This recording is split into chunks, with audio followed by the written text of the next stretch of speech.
نحمده ونصلي على رسوله الكريم. أما بعد فقال الله تبارك وتعالى في كلامه القديم وكتابه العظيم. أعوذ بالله من الشيطان الرجيم. بسم الله الرحمن الرحيم. قل لا أسألكم عليه أجرا إلا مودة في القربى.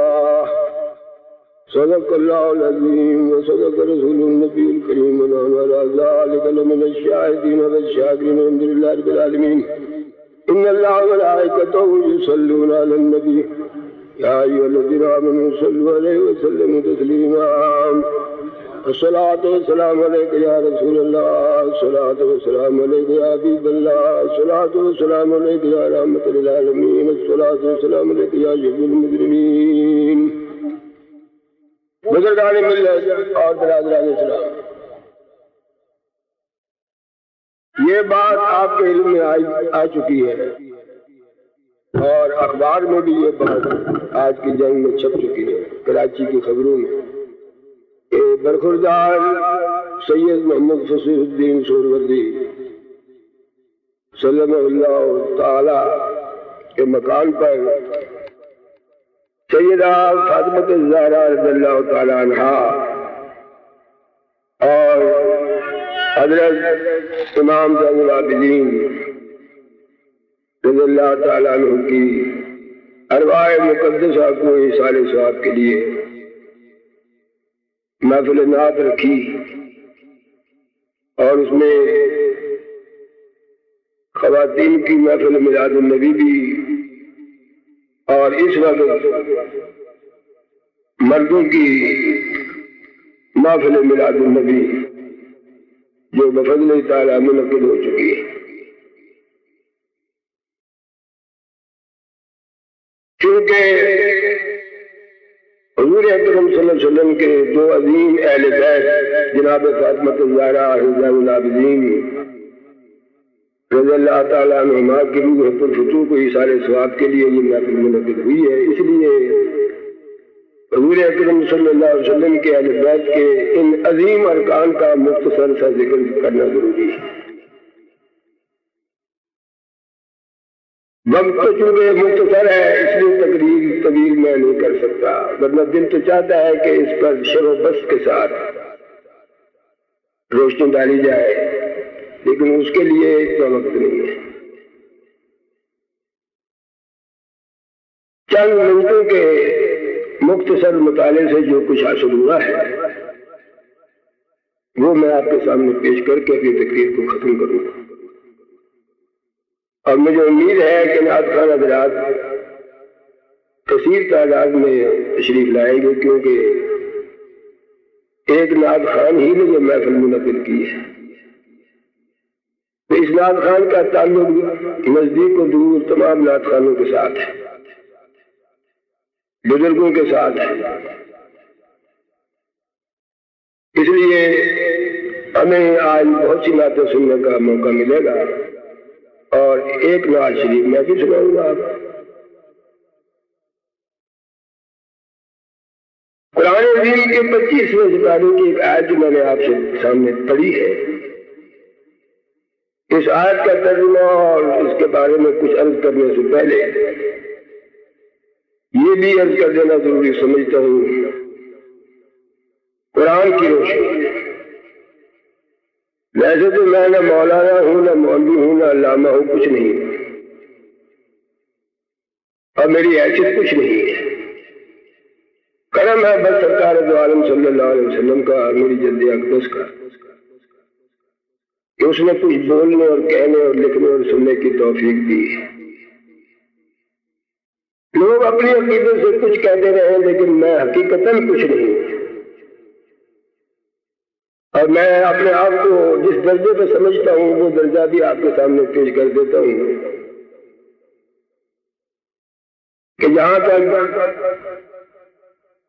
ریاضی کا حساب و کتاب ہے، ایک سے شروع ہوتا ہے، کروڑوں اربوں تک وہ گنتی میں ایک سے آ جاتے ہیں. لیکن میری حیثیت اس ایک کی طرح بھی نہیں ہے. اور میری حیثیت ایک صفر کی طرح ہے، وہ بھی ایسا صفر جو ایک سے پہلے لگا ہوا ہو، جس کی کوئی قیمت نہیں ہے، ایک کے بعد لگے تو وہ 10 بن جاتا ہے، ایک سے پہلے لگے تو وہ صفر ہی رہتا ہے۔ اور یہ کوئی ریاکاری نہیں ہے، جو بات بھی آپ دیکھتے ہیں وہ سب سرکار کا کرم ہے۔ حضور کے وسیلے سے اللہ نے بڑا نوازا ہے، مجھ گناہگار کو، میرے گھرانے کو، میرے بچوں کو۔ یہ سب نعمتیں سرور کائنات کے طفیل سے۔ عزیزان گرامی، قرآن میں خاص طور پر 19 پارہ سورہ شعراء آپ پڑھیں، اس کے علاوہ سورہ انبیاء میں بھی مختلف صورتوں میں نبیوں نے اپنی قوم سے اپنے تبلیغ کا جو معاوضہ مانگا ہے وہ ذرا ملاحظہ فرمائے۔ ہر نبی نے، ہر پیغمبر نے اپنی قوم سے یہی کہا، لا اسألکم علیہ اجرا ان اجری الا علی اللہ۔ اے میری قوم، میں اس تبلیغ کا تم سے کوئی اجر اور معاوضہ نہیں چاہتا، میرا اجر میرے اللہ کے ذمہ ہے۔ کسی پیغمبر نے اپنی قوم سے اس کو نجات دلانے کے لیے، جہنم سے بچانے کے لیے، جنت میں پہنچانے کے لیے، رضا الہی، قرب الہی کی منزلیں طے کرانے کے لیے بڑی جدوجہد کی، قوم کی بڑی زبردست مخالفت رضائے سب کچھ برداشت کیا، لیکن قوم سے کچھ طلب نہیں کیا اور کہا کہ تم کیا ہمیں معاوضہ دے سکتے ہو؟ ہمارا معاوضہ تو اللہ کے ذمہ کرم پر ہے۔ رسول اللہ صلی اللہ علیہ وسلم نے جو کوئی بات فرمائی اسی سلسلے میں، وہ 3 باتیں ہیں قرآن عظیم کے اندر۔ ایک جگہ تو اپنے محبوب سے یہ کہلوایا، محبوب آپ کہہ دیجئے کہ اگر میں تم سے کوئی اجر اور معاوضہ مانگتا بھی ہوں وہ بھی تمہارا ہی ہے، بس میں وہ اجر بھی تمہیں دے دیتا ہوں، اور پھر اگر تم مجھے کچھ اجر معاوضہ میری تبلیغ کا دینا ہی چاہتے ہو تو میرا اس تبلیغ کا اجر یہ ہے کہ اللہ کے راستے پر گامزن ہو جاؤ۔ تیسری جگہ فرمایا، قل کہہ دیجیے محبوب، لا اسألکم علیہ اجرا، میں اپنی تبلیغ کا تم سے کوئی معاوضہ نہیں چاہتا، الا مودۃ فی القربی، لیکن قرابت داروں کی دوستی چاہتا ہوں۔ یہ قرابت دار اپنے ہیں یا رسول اللہ صلی اللہ علیہ وسلم؟ اگر اپنے قرابت داروں کے بارے میں یہ آیت ہے کہ اپنے قرابت دار جو قریبی رشتے دار ہیں ان کے ساتھ محبت اور دوستی اور محبت تو ہر مومن سے کرنے کا حکم ہے، لیکن یہ قرابت دار زیادہ حقدار ہے۔ وعدۃ القربی والیتامی، پہلے خدمت کرنی ہے، پہلے اپنے قرابت داروں کی کرو۔ انگریزی کا محاورہ ہے چیریٹی بگنز ایٹ ہوم، سخاوت کرنی تو اپنے گھر سے شروع کرو، اپنے خاندان میں دیکھو، اپنے قرب قبیلے میں دیکھو، اپنے قرابت دار اور رشتے داروں میں دیکھو، کون تمہاری امداد کا زیادہ مستحق ہے؟ پہلے قرابت دار، اس کے بعد پھر درجہ بدرجہ۔ تو اگر اس آیت کا مقصد اپنے قرابت داروں سے دوستی اور محبت ہے تو رسول اللہ صلی اللہ علیہ وسلم کے قرابت دار تو اس دوستی کے زیادہ مستحق ہے۔ یہ کیسے ہو سکتا ہے کہ حضور اپنے قرابت داروں سے دوستی محبت کرنے کا حکم دے اور اپنے قرابت داروں سے لوگوں کو اجازت دے کہ تم جو جی چاہے کہتے پھرو خارجیوں کی طرح؟ خارجی اہل بیت کے خلاف، خارجی اہل بیت کے دشمن پاکستان میں بھی ہے، ہر جگہ موجود ہے۔ میں نے کہا تھا نا کہ لمبی تقریر ہوگی تو صبح تک انشاءاللہ ہو سکتی ہے، لیکن اس کی ضرورت نہیں ہے۔ رسول اللہ صلی اللہ علیہ ابن کثیر اور تمام مفسرین نے فرمایا اگر اپنے قرابت دار مستحق ہے ان کی تعظیم و تکریم و ادب و احترام اور ان کی خدمت کی جائے تو رسول اللہ کے قرابت دار تو زیادہ حق رکھتے ہیں۔ تو چونکہ حضرت فاطمہ الزہرا حضرت زین العابدین حضور کے قرابت داروں میں سے ہیں، اس لیے معلوم ہوتا ہے کہ اللہ تعالیٰ نے اپنے محبوب کے قرابت داروں سے محبت کرنا امت مسلمہ پر واجب اور فرض کر دیا ہے. یہ ضروری ہے، ایمان کا ایک حصہ ہے کہ اہل بیت اور آل رسول اور اولاد رسول سے محبت اگر نہیں کی گئی تو ایمان نہیں ہے، ناقص ہے. بلکہ اگر خدا نہ خواستہ دشمنی ہے تو دشمنی کی بنا پر دوزخ کا ایندھن ہی بننا ہے. اس لیے میں نے مناسب سمجھا کہ آج کے مختصر سے وقت میں جناب فاطمہ الزہرا کے بارے میں کچھ آپ کی خدمت میں عرض کروں اور حضرت زین العابدین کے بارے میں. مسلم اور بخاری کی 2 حدیثیں آپ کو سنا کر تقریر ختم کروں گا، لیکن ذرا سنیے. سب سے پہلے اسماء الرجال کی بنیاد پر یہ اسماء الرجال جو مسلمان علماء نے ایک فن نکالا ہے، اس کا جواب پوری دنیا کی قوموں میں کہیں نہیں ہے کہ ہر صحابی کا، ہر تابعی کا، اہل بیت میں سے ہر شخص کا، عورت ہو یا مرد ہو، اس کا پورا اول سے آخر تک شجرہ نسب.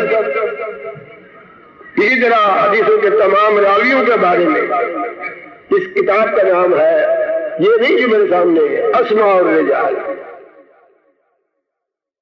اسماء الرجال کی روح سے جناب فاطمہ الزہرا رضی اللہ تعالی عنہا اظہار نبوت سے 5 سال پہلے پیدا ہوئی.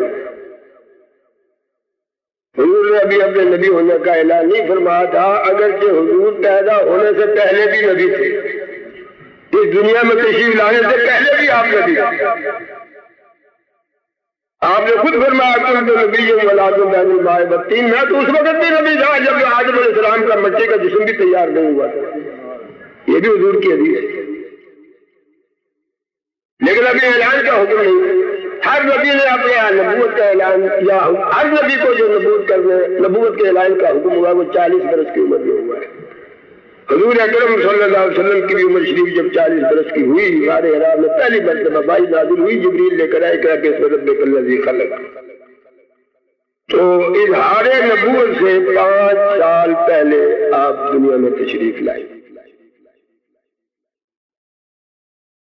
رمضان 2 ہجری میں آپ کا نکاح حضرت علی المرتضیٰ رضی اللہ تعالیٰ عنہ سے ہوا. یہ اسماء الرجال میں مختصر تعارف ہے.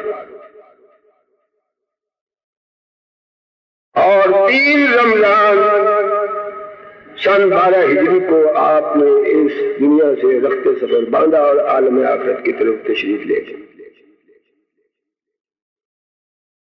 امت مسلمہ فاطمہ کبریٰ کے نام سے آپ کو یاد کرتے ہیں.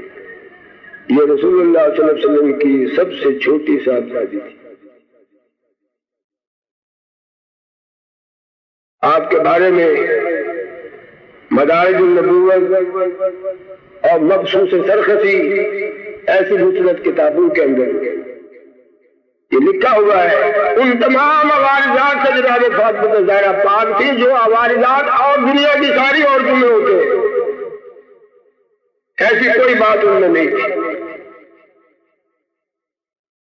اور یہ بھی لکھا ہے کہ آپ کے جسم مطالعے سے خوشبو آیا کرتی تھی اور حضور اس خوشبو کو سونگا کرتے تھے. یہ مدارج النبوت کی روایت. آپ کا نام فاطمہ رکھا گیا. علماء لغت نے فرمایا فاطمہ فتم سے ہے، جس کے معنی ہے دور ہونا. ذرا غور کیجیے، فاطمہ کا لفظ فتم سے بنا جس کے معنی ہے دور ہونا. اور بچے کو جب دودھ چھڑایا جاتا ہے تو اس کو فتیم کہا جاتا ہے. پھر تو یہ کہ دودھ سے دور کر دیا گیا. تو علماء عرف نے فرمایا کہ ان کا نام فاطمہ اس لیے رکھا گیا کہ اللہ تعالیٰ نے فاطمہ الزہرا کو، آل رسول کو اور فاطمہ الزہرا اور آل رسول کے محبین کو جہنم سے دور کر دیا ہے، اس لیے ان کا نام فاطمہ ہے. اللہ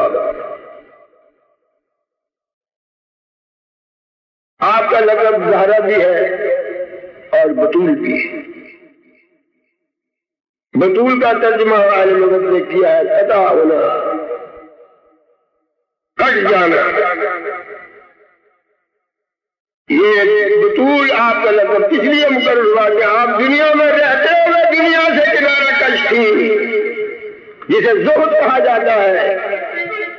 زہد کے معنی یہی ہے کہ دنیا میں رہے، کمائے، محنت کرے، مزدوری کرے، سب کچھ کرے، لیکن دنیا کی محبت کی کوئی چیز دل میں چنی ہوئی نہ ہو، دنیا کی طرف رغبت نہ ہو. دنیا میں رہتے ہوئے انسان دنیا سے کنارہ کش رہ سکتا ہے جبکہ اللہ اور اس کے رسول کے حکم کے مطابق دنیا کو حاصل کرے. تو اب اللہ اور رسول کے حکم کے مطابق جب دنیا کو حاصل کرے گا تو خود ہی کہہ دیجیے کہ اس کا دنیا میں کیا مقام ہے، بلکہ اس کی توجہ تو آخرت کی طرف ہے، اللہ کی طرف ہے، اس کے رسول کی طرف ہے. دنیا میں رہتے ہوئے بھی انسان دنیا سے کنارہ کش رہ سکتا ہے. اور زارا لقب آپ کا اس لیے ہوا کہ زارا کے معنی لغت نے فرمایا کلی. فرمایا حضرت فاطمہ زارا جنت کی کلیوں میں سے ایک کلی تھی کہ ہر برائی سے پاک، ہر گندگی سے پاک، ہر نجاست سے پاک. اسی لیے اس میں خوشبو آتی تھی اور حضور اس خوشبو کو سونگا کرتے تھے. اللہ عزیزان گرامی، اب وہ دو حدیثیں سن لیجیے. دونوں حدیثیں متفق علیہ ہیں. امام مسلم اور امام بخاری نے صحیحین میں ان حدیثوں کو درج کیا ہے. جناب فاطمہ زہرا کا مقام قرآن کے نزدیک جو تھا وہ میں نے آپ کے سامنے پیش کر دیا ہے کہ اللہ تعالیٰ نے حضور کی آل اولاد اہل بیت کی محبت امت پر واجب کی ہے، اور اس کی تشریح میں یہ دو حدیثیں آپ کے سامنے آتی ہیں. وعن عائشہ رضی اللہ تعالی عنہ قالت كنا ازواج النبي صلی اللہ علیہ وسلم عندها فاقبلت فاطمہ. حضرت عائشہ صدیقہ ام المومنین، حضور کی زوجہ محترمہ، تمام دنیا کے مومنین کی ماں. كنا ازواج النبي صلی اللہ علیہ وسلم عندها، ہم ایک موقع پر جتنی حضور کی بیویاں تھیں ازواج مطہرات حضور کے پاس بیٹھی ہوئی تھی. فاقبلت فاطمہ، اسی اثناء میں جناب فاطمہ زہرا تشریف لے آئی. ما تخفى مشيتها من مشية رسول اللہ صلی اللہ علیہ وسلم، کہ چال ڈھال میں وہ رسول اللہ کی چال ڈھال سے بالکل ملتی تھی. رنگ و روپ میں، چال ڈھال میں، وضاحت میں کوئی دو رنگی نہیں تھی. رسول اللہ صلی اللہ علیہ وسلم کی چال سے بالکل ملتی تھی، مختلف نہیں تھی. اور یہ حقیقت ہے، یہ حقیقت. فلما رآہا، جب نبی کریم صلی اللہ علیہ وسلم نے ان کو دیکھا، حضور کو بڑی محبت تھی جناب فاطمہ زہرا. جب آپ فاطمہ زہرا کے گھر تشریف لے جاتے تھے، جناب فاطمہ زہرا کھڑی ہو جاتی، حضور کا دست مبارک پکڑ کر بوسہ دیتی، اپنی جگہ بٹھاتی. جب فاطمہ زہرا حضور سے ملنے آتی تھی، حضور کھڑے ہو جاتے تھے، پیشانی کو بوسہ دیتے تھے، ہاتھ کو بوسہ دیتے تھے، اپنی جگہ فاطمہ زہرا کو بٹھاتے تھے.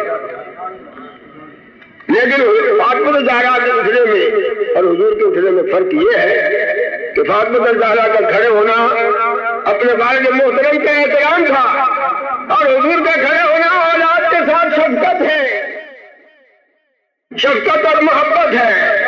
وہاں احترام تھا، یہاں شفقت اور محبت ہے. فلما رآہا، جب انہوں نے دیکھا فاطمہ زہرا تشریف لائی ہے، قال مرحبا بابنتی ثم اجلسها، فرمایا آؤ آؤ میری پیاری بیٹی آ جاؤ. بڑی محبت، آپ کا آنا مبارک ہو. پھر انہیں اپنے پاس بٹھایا. ثم سارها، پھر کوئی کان میں آہستہ سے بات کہی. سارها سر سے ہے، خفیہ بات. ثم سارها، پھر کوئی بات آہستہ سے کان میں کہی، فبکت بکان شدید، حضرت فاطمہ زہرا زار زار رونے لگے، دیکھ میں تاشا رونے، ارے بھائی کیا کر رہے فبکت، حضرت فاطمہ رونے لگے، فلما رجع حضرہا سار رہا ثانیتا، جب حضور نے ان کا یہ رونا دیکھا، جزا فضا دیکھا، لاردار آنسو گر رہے تھے، آنسو گرانا رحمت ہے، محبت میں آنسو گرو خدا کے رسول کی، اس سے بڑی اور سعادت کیا ہو سکتی ہے؟ یہ رونا پیٹنا نہیں ہے، بلکہ یہ رونا کسی بنیاد پر ہے، آنکھوں سے رونا منع نہیں ہے، اس کے علاوہ سب باتیں منع ہے۔ فلما رہا حضرہا سار رہا ثانیتا، دوسری مرتبہ حضور نے ان کا سر پکڑ کر کان میں کچھ کہا، فَإِذَا هِيَ تَضْحَكُ، تو حضرت فاطمہ زہرا ہنسنے لگی، وہ رونے سے تھا وہ ہنسنے میں تبدیل ہو گیا۔ فلما قام رسول اللہ صلی اللہ علیہ وسلم سألتها، حضرت عائشہ صدیقہ فرماتی جب حضور تشریف لے گئے، سألتها اما سارک کانت ما کنت لأفشی علی رسول اللہ صلی اللہ علیہ وسلم سرہ، حضرت عائشہ فرمانے لگی میں نے پوچھا فاطمہ کیا کہا تھا حضور تمہارے کان میں کہ جو تم پہلے رونے لگی دوبارہ کچھ کہا تم ہنسنے لگی؟ جو فاطمہ کیا جواب دیتی ہے، ما کنت لأفشی علی رسول اللہ صلی اللہ علیہ وسلم، یہ ہو نہیں سکتا کہ میں رسول اللہ کے راز کو ظاہر کر دوں، بات بھی محرم راز سے کہی جاتی ہے، ہر جگہ بات نہیں کہی جاتی۔ انہوں نے کہا نہیں میں افشا نہیں کر سکتی رسول اللہ کے راز میں۔ فلما توفیا، جب حضور دنیا سے تشریف لے گئے، قلت عزمت علیک بمالی علیک ابن الحق، پھر عائشہ صدیقہ فرماتی ہے جب میں اس حق کا تجھے واسطہ دے دوں فاطمہ زہرا جو میرا حق تجھ پر آتا ہے، میں تیری ماں ہوں، ماں ہی تھی نا، اصل موت ان کی خطیت الکبریٰ ہے جن کے بدن میں باقی پیدا ہوئی، ہر طریقے سے ان کے 6 بچے پیدا ہوئے، حسن حسین اور مبشر، زینب ام کلثوم رقیہ، 3 صاحبزادیاں 3 صاحبزادے، 10 سال کی عمر میں 3 رمضان 12 ہجری کو آپ کا وصال ہوا اور رمضان 2 ہجری کو آپ کی شادی ہوئی۔ 10 سال میں اللہ تعالیٰ نے بچے عطا فرمایا، 3 بچیاں اور 3 بچے، حسن حسین اور مبشر۔ محسن عربی میں شبر شبیر اور مشبر، عربی میں حسن حسین اور محسن۔ فرمایا جب حضور کا وصال ہو گیا تو میں نے قسم دی فاطمہ سے، حضرت فاطمہ زہرا سے میں نے کہا دیکھو میرا حق تم پر ہے، میں تمہاری ماں، اور یہ حقیقت ہے حضور کی بیویوں کو اللہ تعالیٰ نے تمام مومنین کی مائیں کہا ہے سورہ احزاب میں، یا نساء النبی لستن کأحد من النساء، فرمایا وازواجہ امہات المؤمنین، نبی کی بیویاں تمہاری مائیں ہیں، حضرت فاطمہ زہرا کی بھی ماں ہے، حضرت عائشہ صدیقہ اگر جن کے بدن سے پیدا نہیں ہوئی، حق تو ہے نا، یہ تو ہم ہیں جو سوتیلے اور سگے کا بحث کرنا شروع کر دیں، وہاں تو اسلام میں تو ایسی کوئی بات نہیں ہے۔ حضور نے فرمایا جس گھر میں 2 یتیم پلتے ہیں قیامت کے دن وہ اس طرح داخل ہوں گے میرے ساتھ جیسے 2 انگلیاں ملی ہوئی ہیں، یہ حضور کی صحیح ہے۔ حضرت عائشہ فرماتی میں نے ایک قسم کی کہا کی ہے، اسی حق کی قسم ہے جو میرا حق اس پر عائد ہوتا ہے، برتنی، اور اب بتا دو نا وہ کیا راز ہے جو حضور نے تمہارے کان میں کہا تھا؟ قالت امل آنا سلام، جناب فاطمہ زہرا فرمایا ہاں اب بتا دیتی ہوں، زندگی میں وہ راز کی بات کہی نہیں جا سکتی تھی، مصلحت اسی میں تھی۔ اسی طرح ایک اور حدیث میں غالباً آتا ہے حضرت عمر رضی اللہ عنہ، حضرت ابو ہریرہ رضی اللہ تعالیٰ عنہ سامنے حضور نے فرمایا من قال لا الہ الا اللہ دخل الجنہ، اور جس نے ایک دفعہ دل سے لا الہ الا اللہ محمد رسول اللہ کہے جنت میں داخل ہو گیا ہے۔ جنت میں داخلہ ایمان کی بنیاد پر ہے، یاد رکھیے، اعمال کی بنیاد پر نہیں ہے، اعمال کی بنیاد پر درجات ہیں، داخلہ ایمان کی بنیاد پر ہے۔ ایمان کا تعلق دل سے ہے، اعمال کا تعلق جوارے سے ہے۔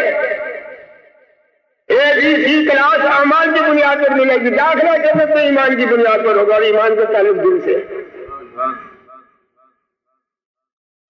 تو یہ فاطمہ الزہرا رضی اللہ تعالیٰ نے فرمایا وہ ایک راز تھا جو حضور کی حیات میں نہیں کہہ سکتی تھی. اسی طرح ابو ہریرہ کو حضور نے یہ حدیث پڑھی. آپ نے فرمایا من قال لا الہ الا اللہ دخل الجنہ. لا الہ الا اللہ کے معنی ہے لا الہ الا اللہ محمد رسول اللہ. کلمہ پورا اس طرح ہے. کلمہ شہادت اشہد ان لا الہ الا اللہ واشہد ان محمد عبدہ ورسولہ. کلمہ طیب لا الہ الا اللہ محمد رسول اللہ. خالی لا الہ الا اللہ نہیں.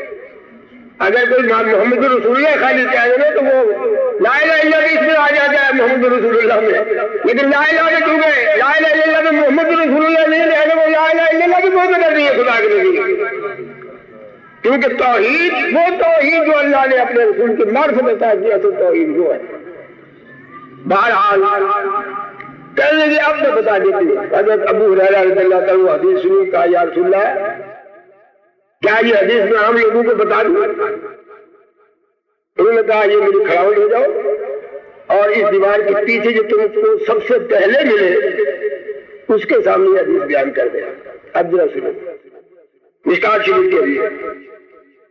حضرت ابو ہریرہ نکلے. دیوار کے پیچھے حضرت عمر بن خطاب سے پہلے ملاقات ہوئی اور کھڑاوے حضور نے اس لیے دے دی تھی تاکہ جس کو بھی یہ سنائے کہ حضور نے یہ فرمایا ہے اس کو یہ یقین آ جائے کہ واقعی حضور نے فرمایا کہ اپنے کھڑاوے دے کر بھیجا ہے. نشانی ہے حضور کی. تو حضور نے فرمایا یہ حضور کی کھڑاوے لے کے کہا کہ جی حضور نے آج یہ فرمایا میں لوگوں میں اعلان کرنے جا رہا ہوں.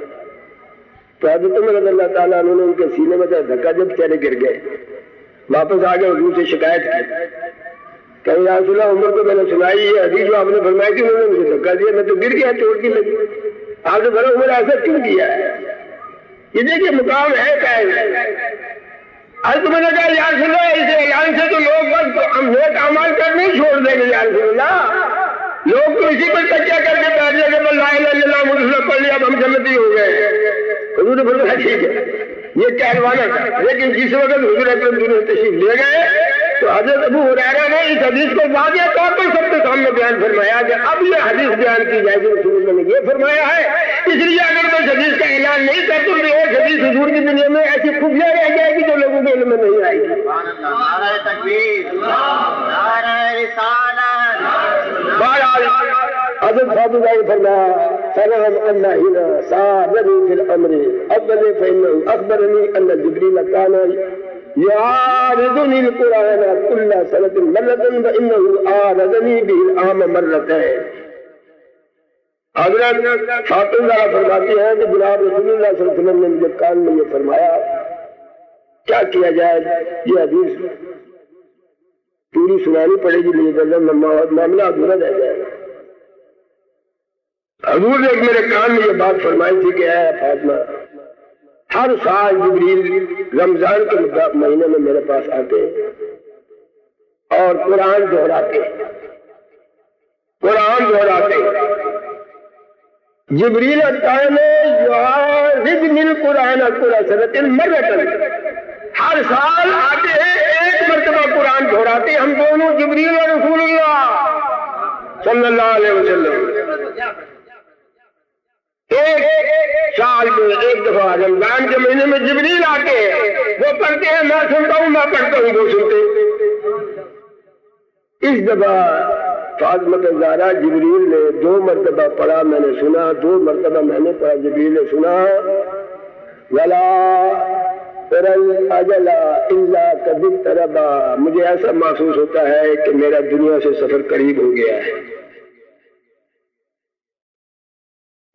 ہر سال ایک دفعہ دہراتے ہیں اس دفعہ 2 دفعہ دہرایا. اس لیے مجھے امید ہے کہ اگلے سال میں دنیا میں نہیں ہوں گا. فتح اللہ وصبری. اے فاطمہ رونا دھونا نہیں صبر کرنا. تقویٰ اور پرہیزگاری اسی طرح اختیار کیے رکھنا جیسے اس وقت تم پاک اور صاف اور متقی اور پرہیزگار ہو. اس تمہاری کیفیت میں کوئی فرق نہ آئے. فَاسْبِرِي فَإِنِّي نِعْمَ السَّلَفُ أَنَا لَكِ. گھبرانا نہیں میں تم سے پہلے جاؤں گا اور سلف کہتے ہیں اس شخص کو جس کو پہلے بھیجا جاتا ہے کسی مقصد کے لیے کہ جا کر تم تیاری کرو، ہمارے فرمایا میں تیرے لیے سلف ہوں، تم جب آؤ گی تو تمہارے لیے ہر چیز تیار ہوگی جنت کے اندر، تمہارے لیے سارا انتظام میں کر کے رکھوں گا۔ اللہ نعمت سلف ہو، کتنا اچھا میں تمہارا سلف ہوں، کیسا انتظام تمہارا میں کر دوں گا تمہارے آنے سے پہلے۔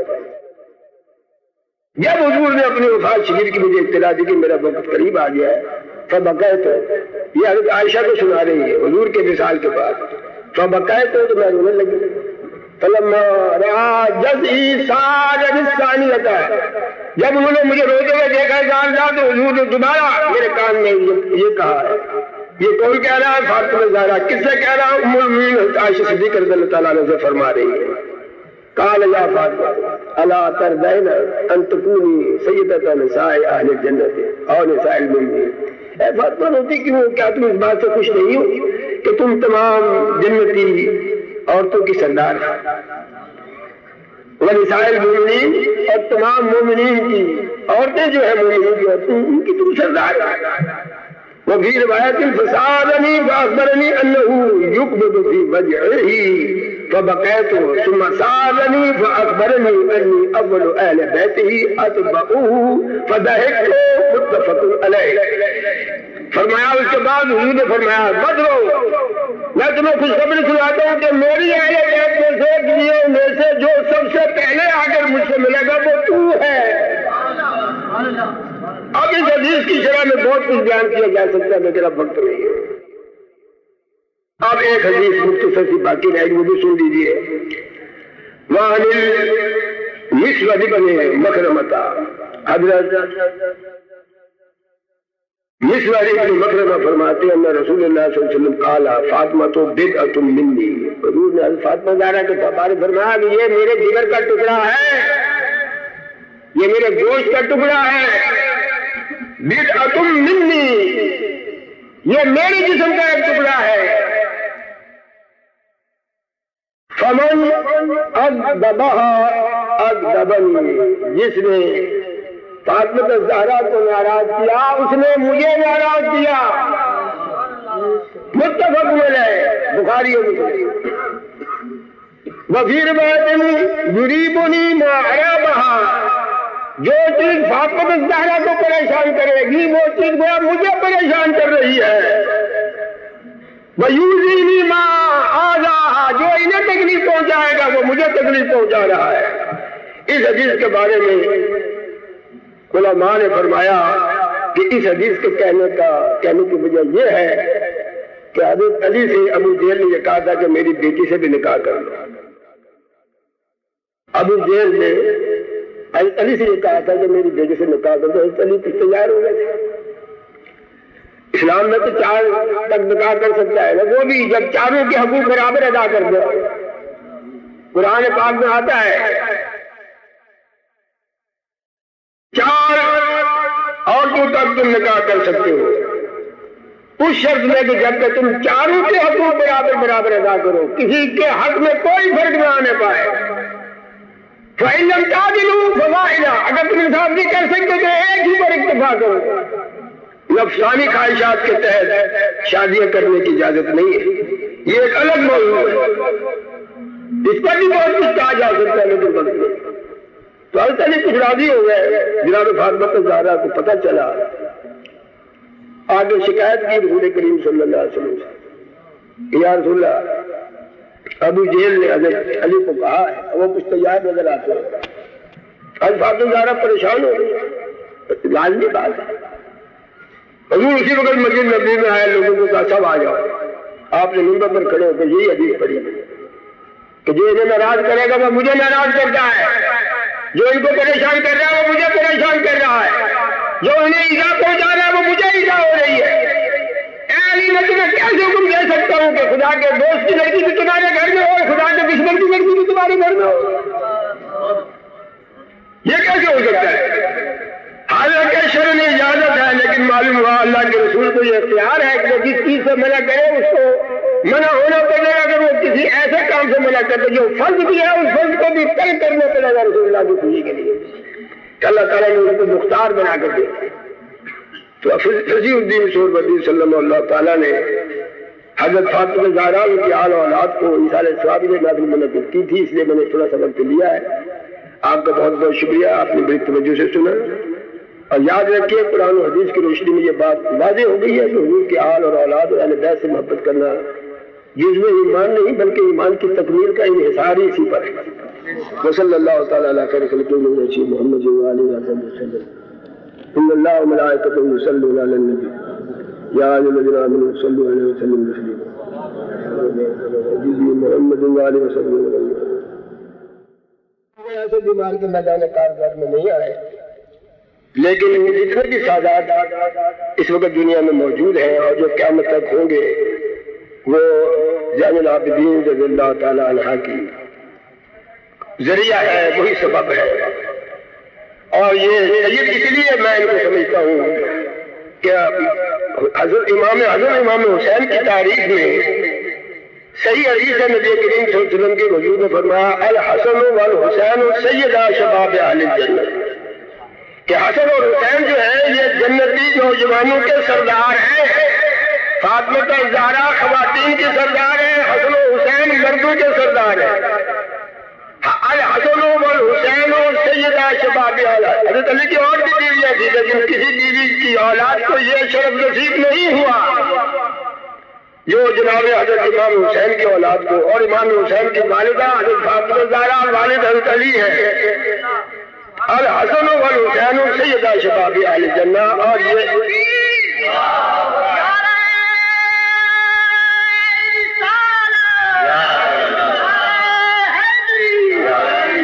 شروع جب میں بغدادی مسجد میں آیا ہوں یہاں میں نے ایک دفعہ 10 روز تک بیان شہادت کیا الحمدللہ. بڑا مجمع تھا اندر باہر. ایک پرچہ کسی نے بھیج دیا کہ آپ بار بار حسین کو امام کہتے ہیں، یہ امام ان کو کب سے بنا دیا ہے آپ نے؟ مجھے اس کا پرچہ پڑھ کے تکلیف ہوئی. اور یہ خارجیوں کی علامت ہے، یہ خارجیوں کی علامت. میں نے کہا یہ میں نے نہیں امام بنایا ہے، یہ روز اجل سے ہی امامت کے منصب پر فائز ہے. یہ روز اجل سے ہی امامت کے منصب پر فائز ہے. دلیل یہ ہے وَإِذِ ابْتَلَىٰ إِبْرَاہِیمَ رَبُّهُ بِکَلِمَاتٍ فَأَتَمَّهُنَّ. حضرت ابراہیم علیہ السلام کو اللہ تعالیٰ نے آزمایا 10 باتوں میں اور وہ اس امتحان میں پورے اترے. وَإِذِ ابْتَلَىٰ إِبْرَاہِیمَ رَبُّهُ بِکَلِمَاتٍ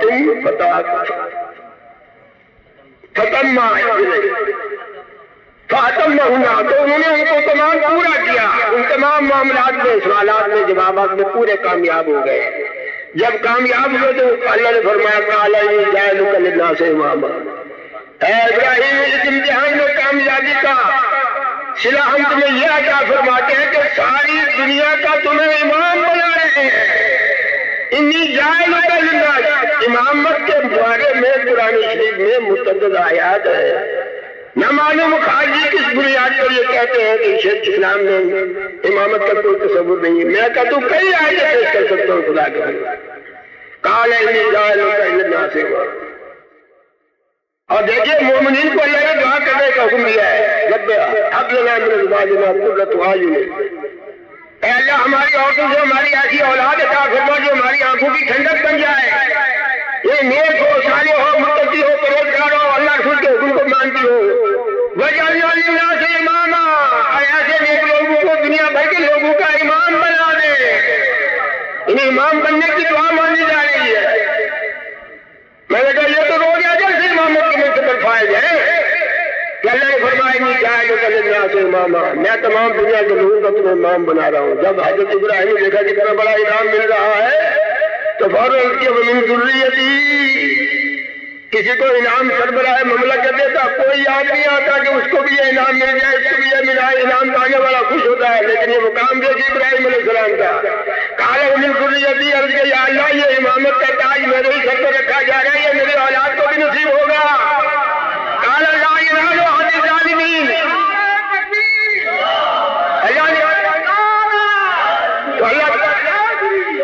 تو اللہ تعالیٰ فرمایا ہاں کیوں نہیں. ظالموں کو یہ یہ منصب نہیں ملا جائے، لیکن جو آج کی امت میں متقی پرہیزگار نیک اور صالح ہوں گے ان کو بھی امام بنایا جائے گا۔ رسول اللہ صلی اللہ علیہ وسلم اولاد اسماعیل سے ہے، حضرت اسماعیل حضرت ابراہیم کی اولاد ہے، حضرت فاطمہ حضور کی بیٹی ہے، جناب فاطمہ گزارے سے حسین پیدا ہوئے، حسین سے حضرت امام زین العابدین پیدا ہوئے، یہ سارے کے سارے سادات چلے آ رہے ہیں اور ان کو روز اجل سے خدا نے امام بنا کر بھیجا ہے۔ لہٰذا ہم ان کو بھی اپنا امام تسلیم کرتے ہیں اور خدا سے دعا کرتے ہیں کہ اللہ تعالیٰ فاطمہ کے زہرا اور امام زین العابدین کے صدقے میں ہمیں اہل بیت رسول صلی اللہ علیہ وسلم کا صحیح معنی میں غلام اور خادم بنائے۔ باقی دعوت الحمد للہ رب العالمین۔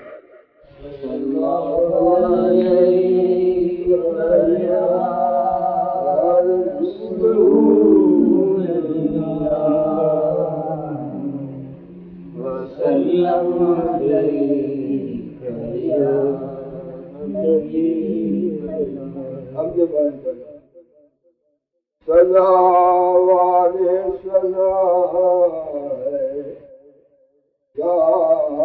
ذات باری،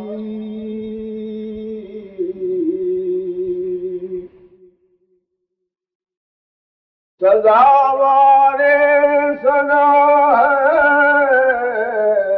ذات باری، ہے جس کا ہر زبان پر نام جاری، ہے جس کا ہر زبان پر نام جاری، حضور اس کے ملائک سرنگوں ہیں، حضور اس کے ملائک سرنگوں ہے، شہنشاہوں پہ اس کا خوف طاری، شہنشاہوں پہ اس کا خوف طاری، ہے جس کا ہر زبان پر نام جاری، سزا والے سنا ہے ذات باری، اسی کی شان میں رتب اللسان ہے، یہ خاکی اور یہ نوری و ناری، یہ خاکی اور یہ نوری و ناری، سزا والے سنا ہے ذات باری، پیمبر اس کے واصف ترجمہ ہے،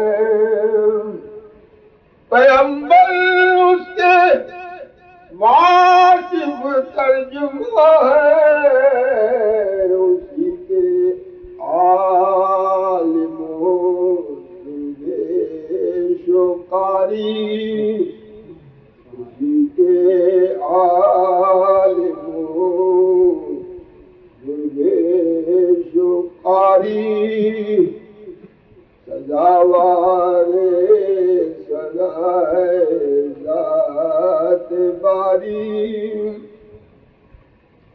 وہی ہے سب کا ملجا اور ماوا،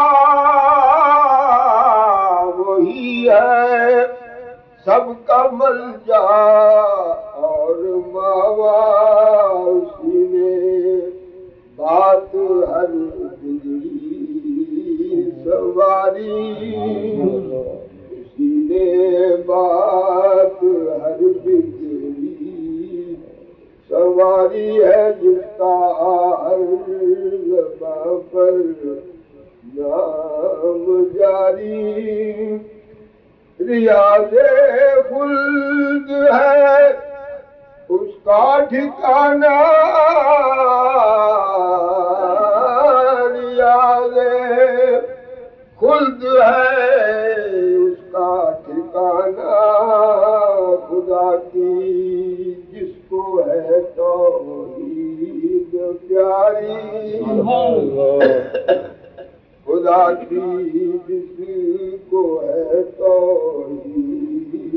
پیاری سدا والے سدا ہے ذات باری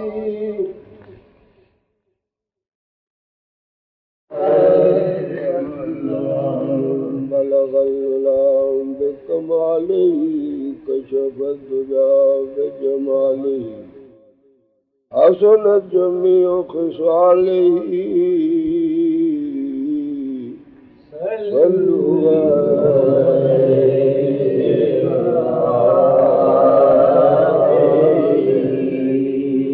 صلی اللہ علیہ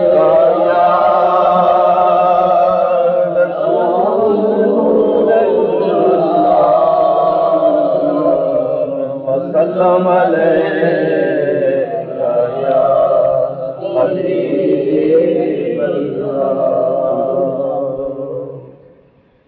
دل کی شگوف پھر بڑی دنیا صلی اللہ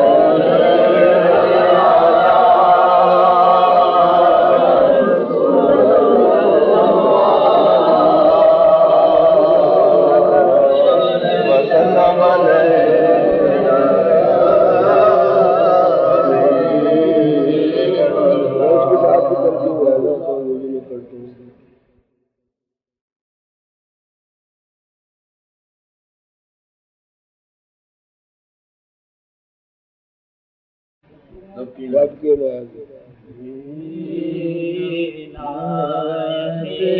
نام کس لیے تمہارے لیے دل کی شگوف اونچا اٹھا ذرا رب کی نعت تمام رب کی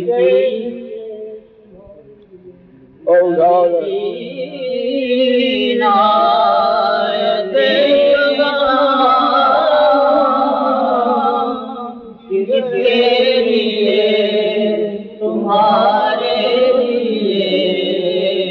دل کی شگفتگی ہے نعت روح کی تازگی ہے نعت دل کی شگوف نعت کا مقام دیکھیے اس کے 16 شعر ہیں ہر شعر میں نعت کی تعریف ہے نعت کیا ہے مگر تھوڑے سے شعر پڑھیں گے دل کی شگوف شگفتگی ہے نعت روح کی تازگی ہے نعت اور غازہ بندگی ہے نعت عشق کی چاشنی ہے نعت غازہ بندگی ہے نعت عشق کی چاشنی ہے نعت دل کی شگوف بن گیا جس کا مشغلہ نعت حبیب ذوالجلال اور اس کی دل و نگاہ کی بن گئی روشنی ہے نعت اس کے دل و نگاہ کی بن گئی روشنی ہے نعت غازہ بند نعت ہے نور ششیہات کاشف راز کائنات ہر مظہر شان کبریا شیشہ آگہی ہے مظہر شان کبریا شے آ گئی ہے نعت دل کی شگون نعرہ تکبیر ان کا خدا ہے مدح خوار ان کی ثنا کرے جہاں اور خالق و خلق کا بنا نغمہ سرمدی ہے خالق و خلق کا بنا نغمہ سرمدی ہے دل کی شگون معجزہ خدا نمار قلب و جگر کی ہے جلا معجزہ خدا نمار قلب و نظر کی ہے جلا اور ذکر خدا کے ساتھ ساتھ تذکرہ نبی ہے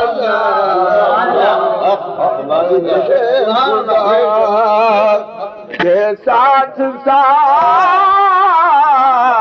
تذکرہ نبی ہے دل کی شگون اور جس کی ہو روح مضطرب قلب و جس کا بے قرار جس کی ہو روح مضطرب قلب ہو جس کا بے قرار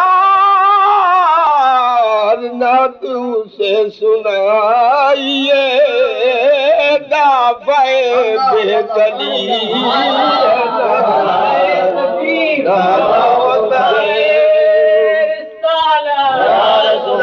نعت اسے سنائیے دافع بے گلی ہے نعت دل کی شگون اگلے شعر میں لفظ خستگی آتا ہے جس کے معنی ہوتا ہے سستی غفلت اور خستگی کے معنی ٹوٹ پھوٹ بھی ہے لیکن اس کافیوں کو برادہ کرے نعت وقار نعت خار نعت بہار نعت گو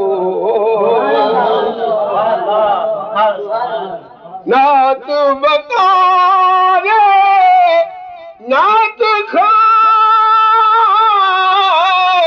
نعت بہار نعت گو اور محفل نعت کی ہے جہاں داروے خستگی ہے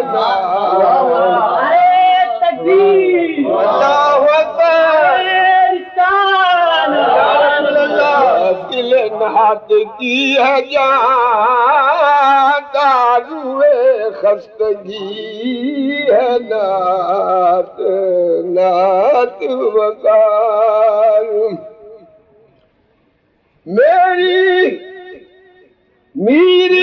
میری مانے شہنشاہی میری کی آرزو نہیں اور شاہی کی جستجو نہیں اور ان کے غلام کے لیے حلائے خسروی ان کے غلام کے لیے خسروی ہے نعت دل کی شگون ٹوٹے دلوں کا آسرا خستہ تنوں کا حوصلہ اور ذہنی سکون کے لیے لطف محمد ذہنی سکون کے لیے لطف محمد مدینہ میری کیا ہے یہی شان ابوبکر ہے یہی عظمت عمر ہے یہی شان ابوبکر ہے یہی عظمت عمر اور جانے خلیفہ سوم شوکت حیدری ہے تکبیر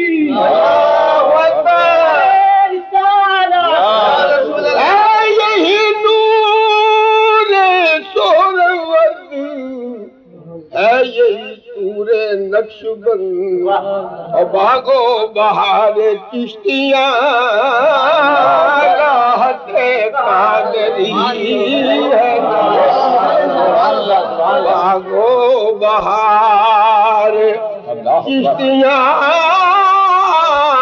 راحت قادری ہے نا اور سجا ہے اور جس جگہ چرچا نہیں ہے نعت کا کون سی جگہ ہے اور جس جگہ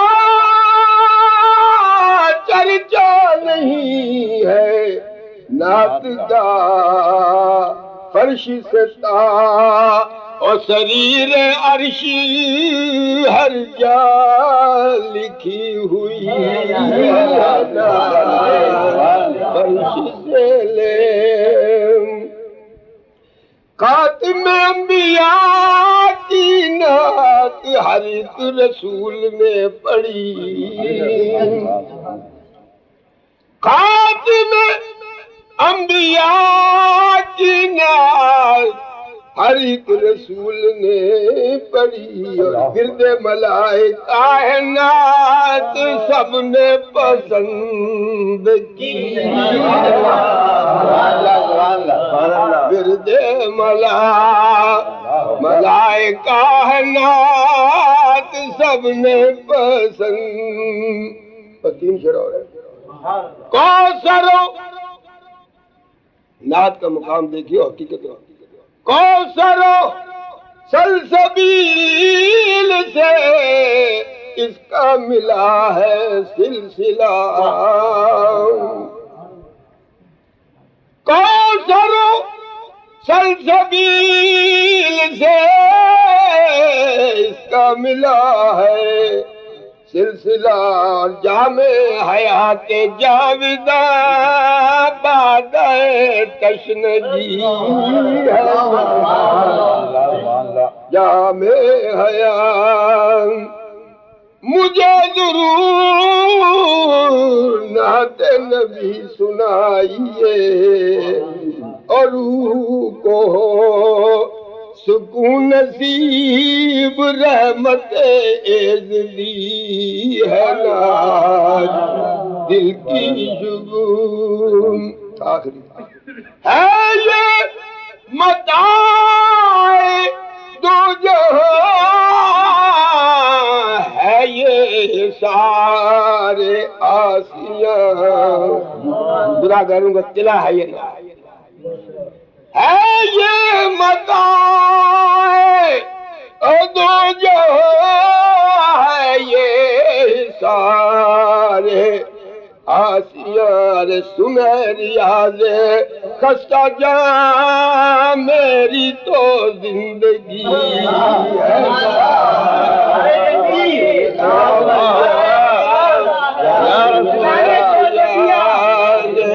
خستہ جاں میری تو زندگی ہے نا